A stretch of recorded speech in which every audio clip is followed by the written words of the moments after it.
The shake-up of media company Fairfax is set to continue today, with The Age to name a new editor. The Fairfax announced plans to more closely integrate their Sydney and Melbourne newsrooms last week in a massive restructure of the media company.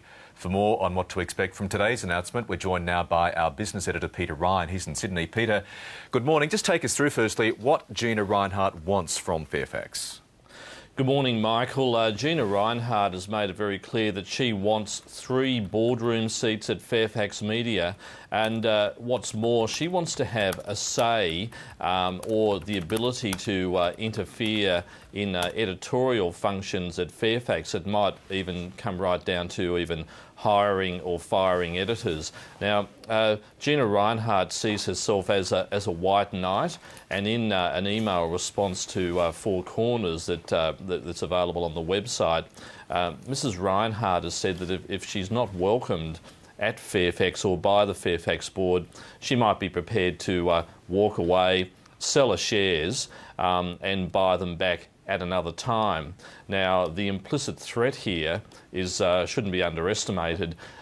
Dumping that significant holding, after all, she is the biggest shareholder at 18.67%, dumping those shares on the share market at this time would have a pretty bad impact on Fairfax, you would imagine, given that its share price went as low as 55 cents yesterday.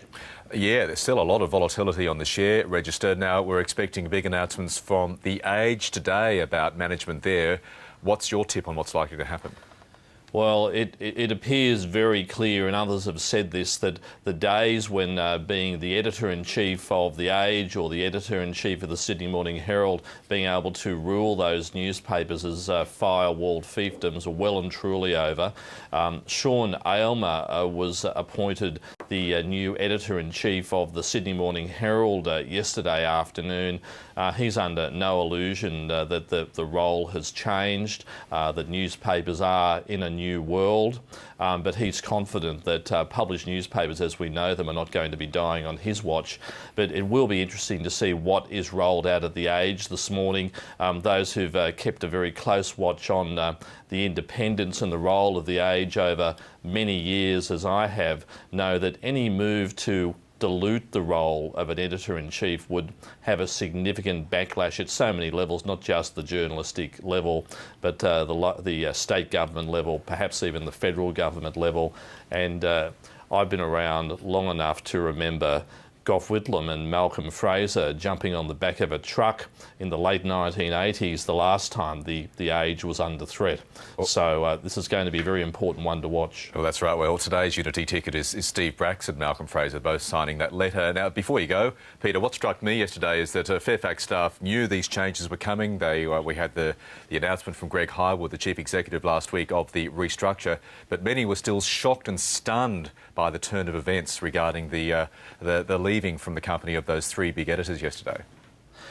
I think that what has been shocking and has caught a number of people by surprise is how rapidly Fairfax has been moving with this, but when you think about it, it's understandable. What they announced on Monday of last week was huge. 1,900 jobs going, printing presses being closed, The Age and the Sydney Morning Herald going tabloid, and it has been said that unless this survival strategy by Fairfax Media starts to make a dent pretty soon, and we're talking really within months or maybe perhaps even by the end of the year, that unless the savings are made, unless those papers are viable, they will be seen by institutional shareholders as perhaps not being worthwhile assets. And we heard Simone Moraes from the big fund manager Alan Gray say last week that The Age and the Sydney Morning Herald might be forced to close if this strategy doesn't turn around Fairfax's fortunes. Peter Ryan, the man with a very long corporate memory on Fairfax, thank you very much for the update.